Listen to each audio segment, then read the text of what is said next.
Iglesia, muy buenas noches. Por la gracia de Dios y su misericordia, hoy damos inicio a las séptimas navideñas en nuestra amada Iglesia Bíblica El Retorno. ¿Por qué le llamamos séptimas navideñas? Porque duran 7 días.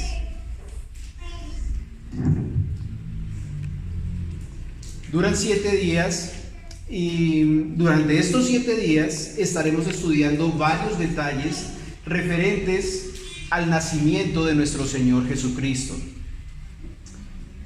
Veíamos que ayer el mundo dio inicio a lo que le llaman las novenas, en donde encontramos varias diferencias en su celebración y la nuestra, ¿verdad? Al final, y sin entrar en mayores detalles, la diferencia más grande que encontramos está en respuesta a 2 preguntas, que son ¿por qué y para qué? Y eso es lo que vamos a estudiar a partir de hoy y hasta el próximo 23 de diciembre. Les pido por favor me acompañen. Vamos a colocar este tiempo en manos de nuestro Señor. Padre precioso, te damos muchas gracias, mi Dios, por este día que nos has regalado de vida. Gracias por tu misericordia, amado Dios, porque es por tu misericordia que estamos hoy aquí, Señor.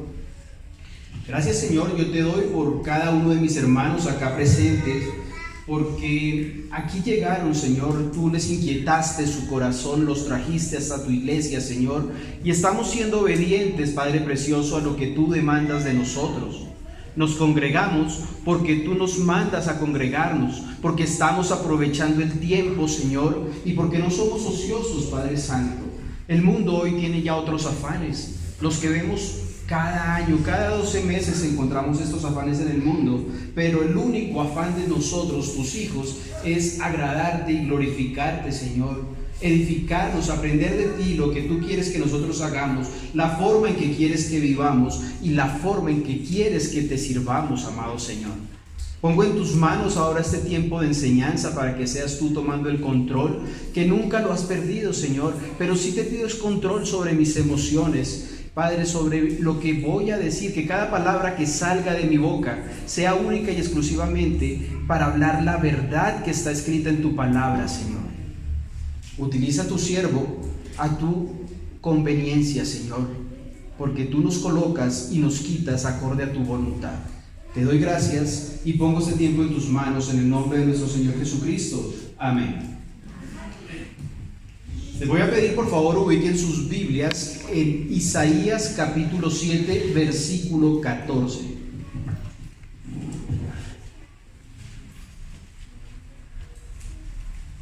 Nos dice la palabra de Dios, Isaías 7:14.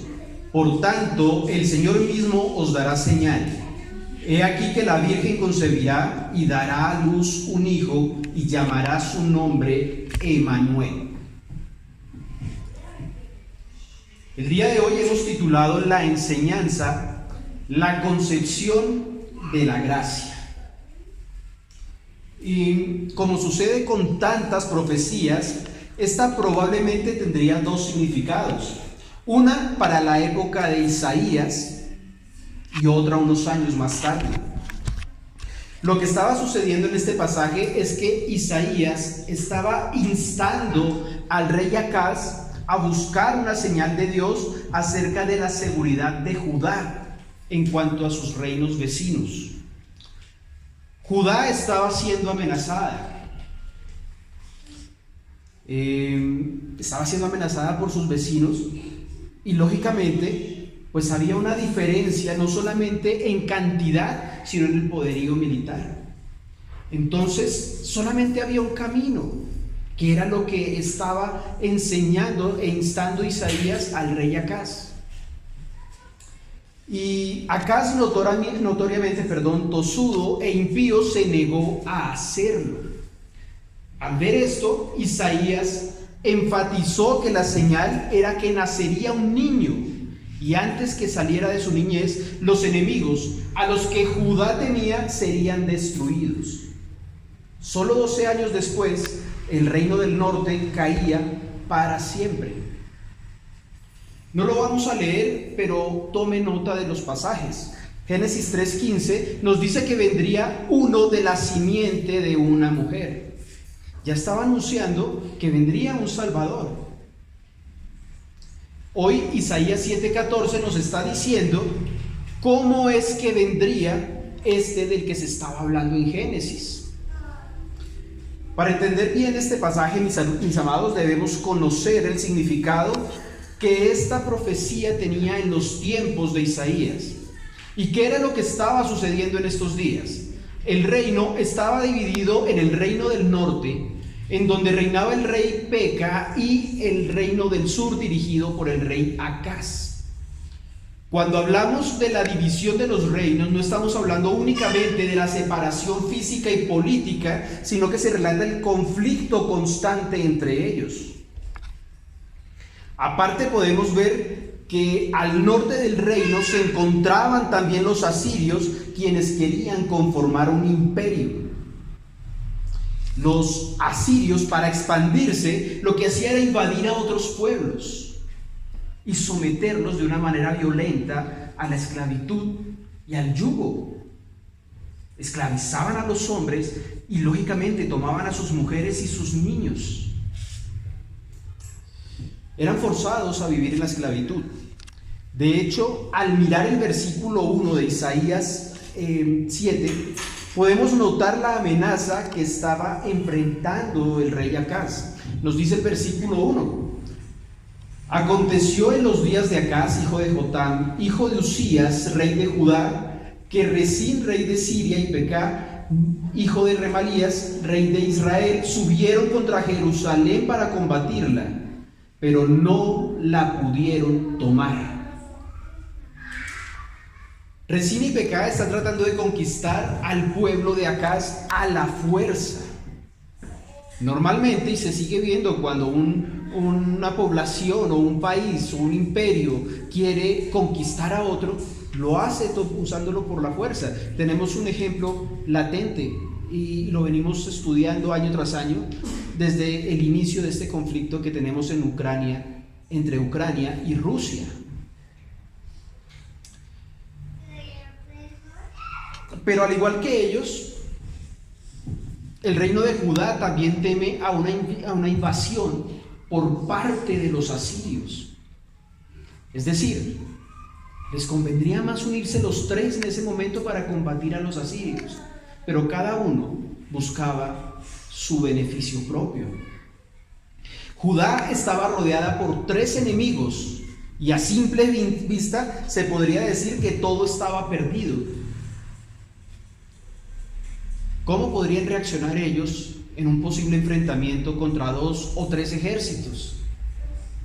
Pues humanamente era muy difícil. Imaginémonos que cada uno de nosotros, y ponga su nombre ahí, Omar y el de ustedes, somos el reino de Judá. Para donde quiera que miramos, tenemos problemas. Nuestra mirada ante los problemas se vuelve corta y nos limita, ¿verdad? Porque vemos lo inmediato. Entonces yo miro al frente y veo el problema, pero en cambio si miro al lado también lo veo, y si miro al otro lo sigo viendo. Siempre vamos a ver un problema hasta que encontramos la esperanza. Hasta que vemos una esperanza. Y esto era lo que no entendía Acaz, el rey. Y por medio de toda esa amenaza e incertidumbre, Dios le dice al rey por medio de Isaías en el versículo 4: y dile, guarda y repósate, no temas, ni se turbe tu corazón a causa de estos 2 cabos de tizón que humean, por el ardor de la ira de Resín y de Siria y del hijo de Remalías. Vea qué hermoso, Dios siempre cuidando de su pueblo. Cuanto más vemos problemas, más experimentamos la gracia de Dios. Cuanto más nos cuesta un problema, más experimentamos la gracia de Dios. ¿Sabe por qué? Porque tenemos la esperanza de que hay alguien en quien podemos confiar, porque es todopoderoso. No es limitado como yo, es todopoderoso.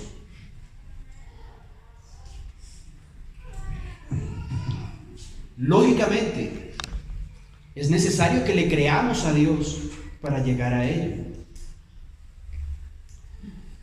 Y en el versículo 7 dice: por tanto, Jehová el Señor dice así: no subsistirá ni será. Hombre, si a mí Dios mismo me está diciendo que esos enemigos no van a subsistir, yo le creo a Dios. No como dice el mundo hoy: soy hijo de Dios y declaro que se me va la enfermedad. No, porque es que eso no es potestad nuestra. Eso es potestad y soberanía de Dios. Pero dentro de la soberanía de Dios, Él me puede sanar o no. Y es su voluntad. Y si es su voluntad, por dura que parezca, es lo que nos conviene a cada uno de sus hijos. Dios le está diciendo a Acaz: todo vas a estar bien. ¿Qué es lo único que tenía que hacer Judá? Tener calma y confiar en Dios. Judá debía esperar en Dios, únicamente confiar. Sigamos pensando en cada uno de nosotros como el reino de Judá, rodeado de adversidades. Pero esta vez escuchemos la voz de Dios, de ese Dios amoroso que siempre, desde el principio, ha buscado una salida para nosotros, porque Él sabe lo incapaces que somos nosotros. Somos su pueblo, somos su reino. ¿Y sabe por qué se ha preservado su reino? Por su misericordia, que siempre nos da una salida. Dios no le dice al rey en ningún momento que prepare su ejército y se vaya para la guerra. Lo único que le dice es: tengan calma y confíen para que no sean destruidos.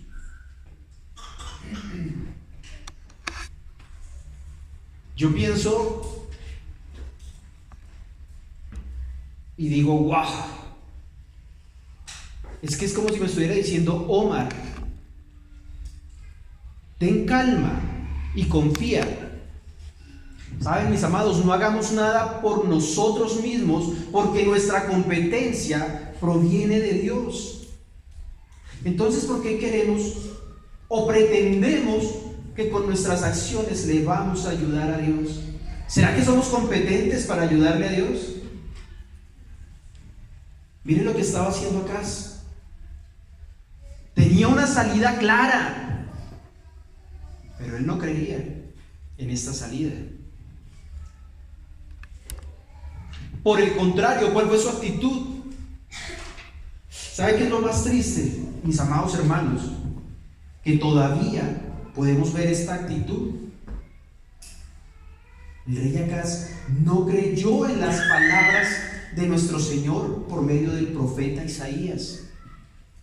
Nosotros tenemos hoy la palabra de Dios completa, la leemos, decimos amén, pero cuando actuamos no reflejamos lo que dice esa hermosa palabra.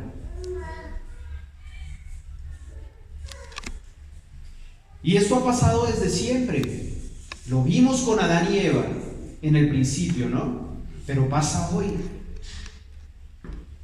Dios le dio su palabra a nuestros primeros padres y no lo consideraron suficiente. ¿Sabe qué? Prefirieron creer primero en la serpiente en lugar de confiar enteramente en las promesas de Dios. Hoy, miren esto. Dios le dio su palabra a la iglesia. Pero ¿qué hizo la iglesia de Roma? La Biblia no es suficiente para ellos. Entonces aceptan la tradición y la interpretación del magisterio romano como una autoridad divina. ¿Acaso Dios necesita ayuda? ¿Será que es verdad que Dios tiene un representante en la tierra que se llama, o bueno, que está allá en Roma? Y le dicen el Papa. ¿Será que es verdad? Claro que Dios sí tiene representantes en la tierra. ¿Sabe? Somos cada uno de nosotros, sus hijos, su pueblo escogido. ¿Qué responsabilidad tan grande tenemos? A veces lo decimos muy ligero. Yo soy escogido de Dios. Bueno, amén por eso. Pero nos atenemos a lo que significa ser escogido y damos la batalla como escogidos. Dios le dio su palabra a la iglesia moderna, pero ¿en cuántos lugares van los hermanos a buscar una palabra profética? Porque no es suficiente la palabra de Dios. ¿Cuántos quieren que les digan qué significa su sueño? ¿O quieren que les den una visión o una revelación? Porque lo que está escrito no es suficiente. Mis amados, viendo todo esto, yo pregunto, ¿en verdad la humanidad merece esa salvación? Claramente, y sin temor a equivocarme, la respuesta es no. Pero Dios, y miren esto, es que tenemos un Dios que es misericordioso. ¿Sabe? Gracias a Dios, Él no es como Omar. Porque ¿qué hubiera hecho Omar? Como el castillo en la arena, al que se le cae una torre, lo desarma todo. ¿Saben? Gracias a Dios, Él es misericordioso. Y sabiendo y conociendo de nuestra incapacidad, nos predestinó. Y dentro de ese plan maravilloso, entendemos nosotros, sus hijos, su pueblo escogido, el por qué celebramos el nacimiento de nuestro Señor de una manera diferente. Nosotros no vamos tras ritos y tradiciones. No tenemos cánticos, y perdónenme la palabra, no son cánticos absurdos. Nada de mira cómo beben los peces en el río, o tutaina.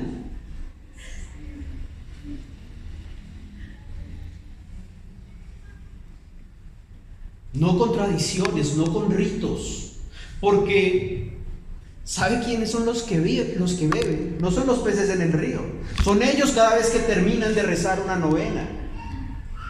Y entonces convierte la celebración en algo totalmente salido de contexto. De hecho, el mismo ritual ya está salido de contexto. Porque no entienden y mucho menos valoran el sacrificio de nuestro Señor por su pueblo, porque no son parte de su pueblo. Pero nosotros, sus hijos, estamos agradecidos, y por agradecimiento debemos hacer todo de corazón como para el Señor y no para los hombres. Si entendemos lo que eso quiere decir, que el Señor está pidiendo de nosotros excelencia. Excelencia, claro, no somos perfectos y eso es totalmente claro. Pero progresivamente avanzamos y cada día tenemos que ser mejores, porque nosotros no tenemos la opción de volver atrás. El hombre del mundo está cegado por el pecado y todo le parece lícito. Pero ¿sabe lo que nos dice la palabra de Dios? Busque por favor lo que nos dice Proverbios 14, versículo 12.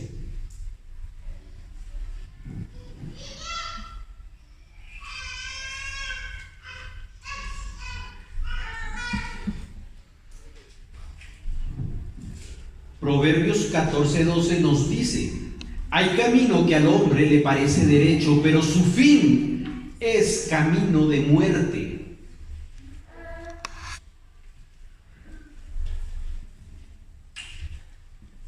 Ojo, por sus frutos o por nuestros frutos nos conocerán.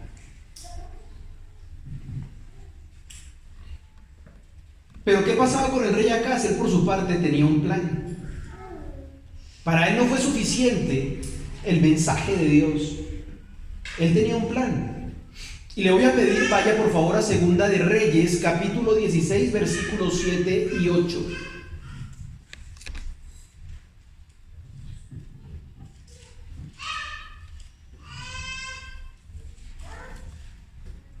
Segunda de Reyes 16, 7 y 8 nos dice: entonces Acaz envió embajadores a Tiglat-Pileser, rey de Asiria, diciendo: yo soy tu siervo y tu hijo, sube y defiéndeme de mano del rey de Siria y de mano del rey de Israel, que se ha levantado contra mí. Y tomando Acaz la plata y el oro que se halló en la casa de Jehová y en los tesoros de la casa real, envió al rey de Asiria un presente. Acaz había propuesto en su corazón hacer una alianza con el rey de Asiria. ¿Fue eso lo que le mandó a hacer nuestro Señor?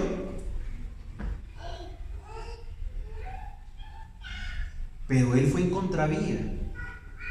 Pero sabe, así como Adán y Eva, ahora el rey Acaz, pero sigamos colocando nuestro nombre en la mira. No vaya a ser que creyendo hacer lo correcto, hagamos lo que no debemos hacer.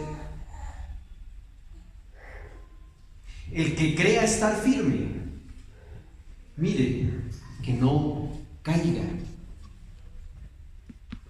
El trato era que él pagaría tributo al rey de Asiria para que lo librara de Rezín.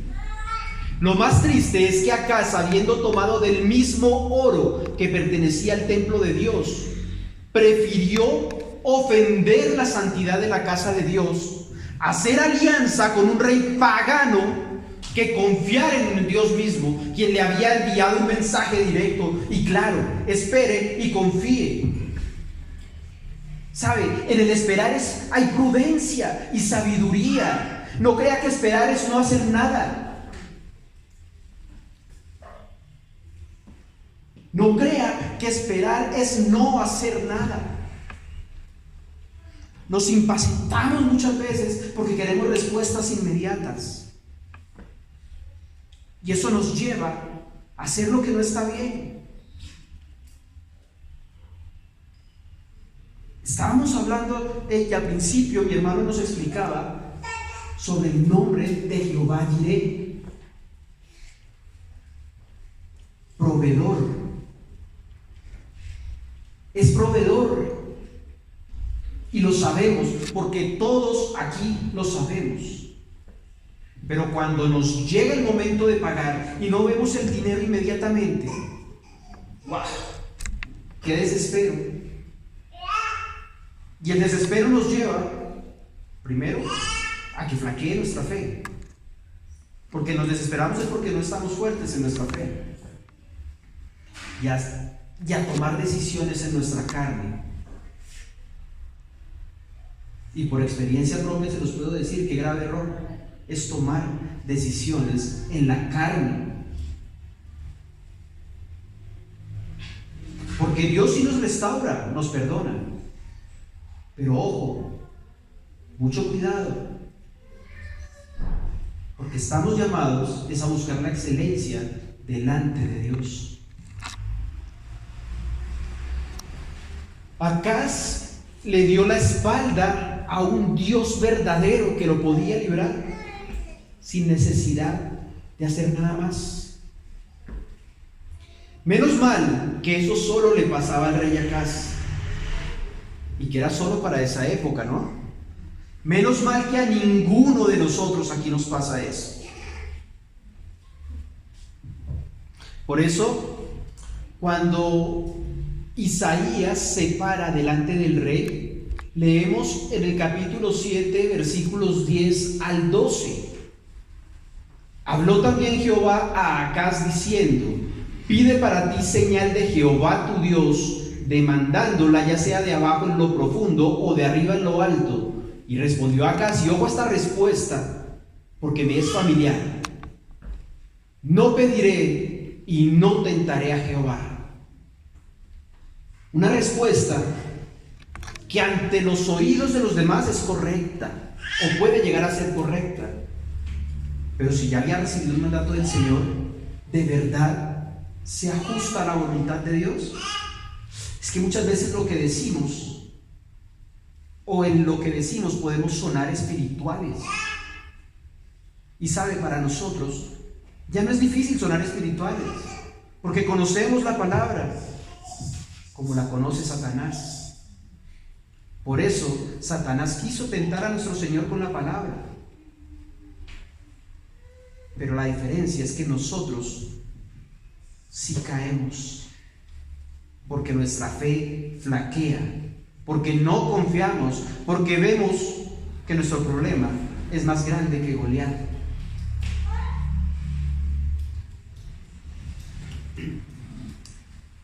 Dios mismo iba a condescender y mostrar que estaba con él para fortalecer su fe y la fe del pueblo, mis amados. Ese Dios que fortalecía en el pasado es un Dios inmutable. ¿Sabe qué quiere decir que es inmutable? Que con usted y conmigo hace lo mismo. Él nos fortalece. Claro, que si no pasamos tiempo con la palabra de Dios, si no pasamos tiempo con Dios, si no tenemos intimidad con Dios, pues ¿cuál crecimiento vamos a tener?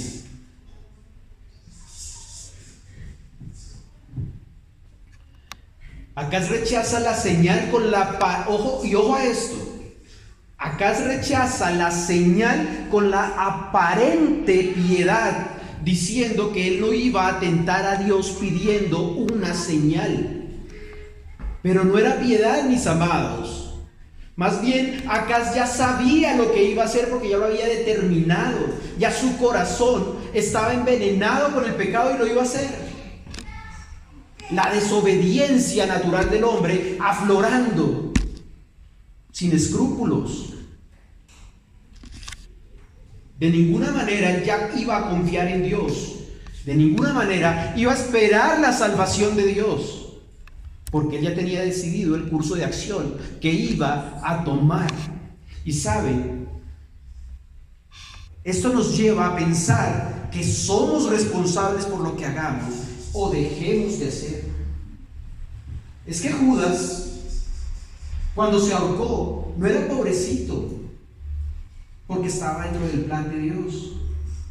Él es responsable porque por su pecado fue escogido para hacer lo que no se debe hacer. Dentro del plan de Dios, Judas es responsable, como lo somos nosotros por nuestro pecado. Claro que somos salvos por gracia, pero somos responsables por nuestro pecado delante de Dios. Lo que pensamos, porque a veces ni hacemos, pensamos, y el pensamiento, cuando es negativo y cuando va en contra de lo que nos enseña el Señor, se llama pecado. Porque no solo se peca por obra. Es más, porque callamos, pecamos. Porque vemos a una persona pasando necesidades, conocemos la esperanza que tenemos y no somos capaces de decirles que sí hay una esperanza. Sabe, el que sabe hacer lo bueno y no lo hace, le es pecado. Callar es pecado. Y vamos a dar cuentas delante de Dios. No lo tomemos a la ligera, mis amados. Sí vamos a dar cuentas delante de Dios. Y nuestros días en esta tierra están contados. Solo Dios sabe cuándo. Pero un día nos va a llamar y daremos cuentas.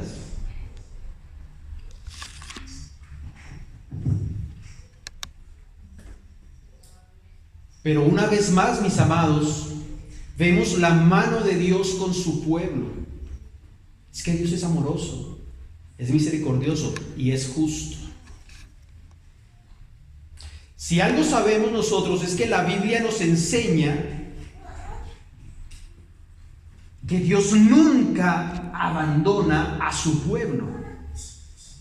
¿O quién aquí, aún sin trabajo, se ha acostado sin probar un bocado de comida?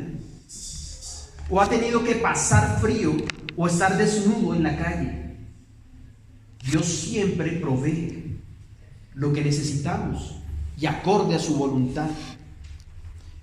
Dios es fiel a sus promesas y Dios va a cumplir los planes que ha establecido, porque cuando Dios decreta, cumple, y esto lo hemos estudiado detalladamente. Cuando Dios decreta, cumple, y nada ni nadie lo puede cambiar.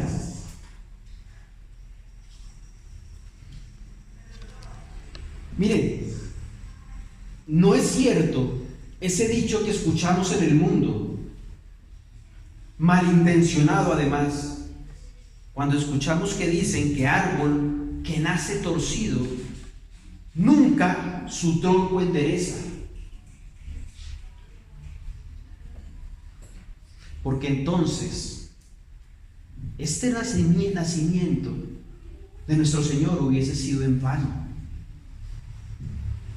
Entonces ni tú ni yo estaríamos hoy aquí testificando, porque lo que estamos aquí es testificando de la misericordia de Dios. Claro que sí, y puede ser el peor delincuente de todos, pero si Dios lo tiene para ser escogido, llega porque llega. Llega porque llega.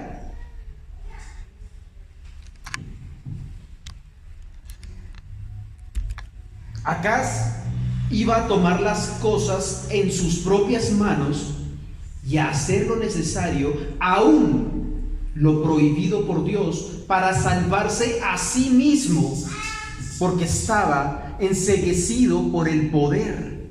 Él no quería perder el reino.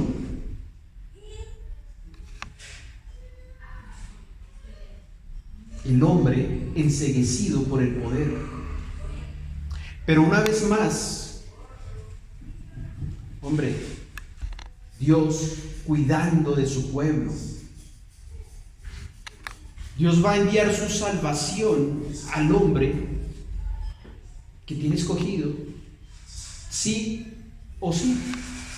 Por tanto, Isaías expresa la profecía de la señal de Emanuel, que fue lo que leímos al principio, el versículo 14 del capítulo 7 en Isaías. Lo leo una vez más. Por tanto, el Señor mismo os dará señal. He aquí que la Virgen concebirá y dará a luz un hijo y llamará su nombre Emanuel. Esta profecía es tan importante porque sería una señal tan profunda como el Seol, o tan alta como el cielo.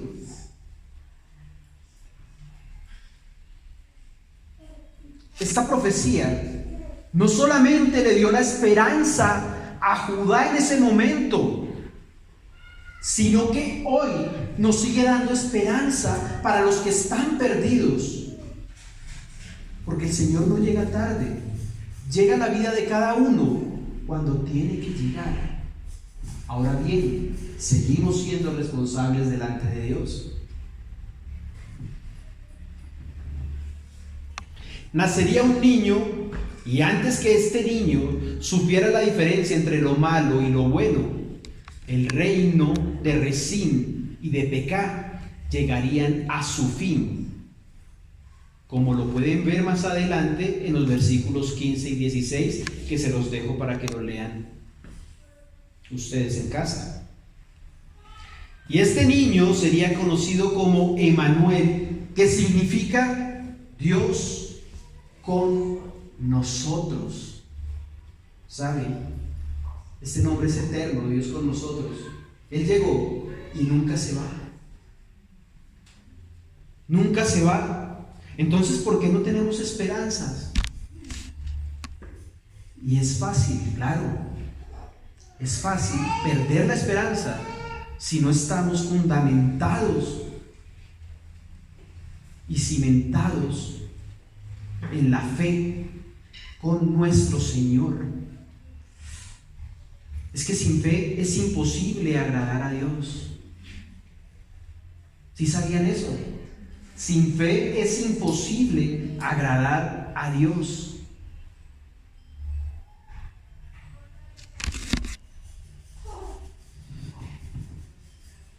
Miren, mediante el nacimiento de este niño, sabrían que Dios no los había abandonado, como nunca nos abandonó a nosotros. Por eso somos predestinados. Dios ya sabía de nuestro nacimiento. Es más, Él ya sabía de los que están naciendo hoy y son escogidos.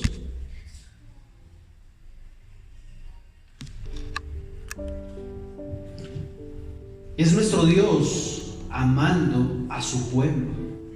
Nunca lo ha dejado de amar. Nunca nos ha dejado de amar. Por eso ya había una esperanza. Esa esperanza que se cumplió y que más adelante, esa misma esperanza cumplió todo el plan, porque nuestro Señor lo cumplió completo. Se llevó a cabo esa obra salvífica que hoy sigue siendo la única esperanza para la humanidad, porque no hay más. Por eso, mis amados, es que nosotros no celebramos con una parranda, porque así lo llaman afuera, ¿no? No celebramos con la mundanalidad. Nosotros celebramos con agradecimiento, con gozo. Y ojo, claro que podemos cantar y podemos danzar, porque la palabra nos dice que el Señor nos cambió nuestro lamento en baile. Pero todo con el foco, con nuestro lente puesto en nuestro Señor, porque el único propósito tiene que ser glorificar a Dios. Si no, no tiene sentido. Y mis amados, ojo, porque la coherencia es una cualidad que se nos exige a los hijos de Dios. Coherencia. Porque nosotros no tenemos opción de seguir al mundo y sus tradiciones. El 7 de diciembre no era una opción para nosotros decir, por ejemplo, es que yo voy a prender una velita porque se ve bonita la cuadra y se ve adornada. O es que yo no soy fanático, entonces como yo no soy fanático, con mi vecino voy a compartir 2 o 3 cervezas, o con mi primo. Es que no quiero pasar por grosero.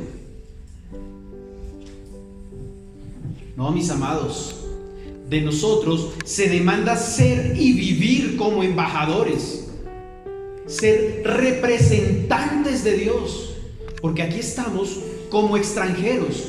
No olvidemos que nuestra ciudadanía está en el cielo. Aquí somos pasajeros. Un día vamos a retornar a nuestra casa en la presencia de nuestro Dios.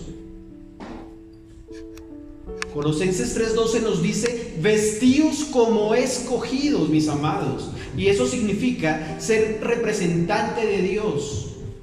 Y así nos tienen que ver diferentes. Es como cuando llega, por ejemplo, un estadounidense aquí a Colombia y lo vemos en el centro caminando en bermuda, en chancletas y camisilla. Sabemos que no es colombiano, pero con la diferencia que a nosotros nos tienen que ver reflejando a Cristo. Que cuando nos vean a nosotros nos digan: ese que va ahí o ese que está hablando ahí es un hijo de Dios.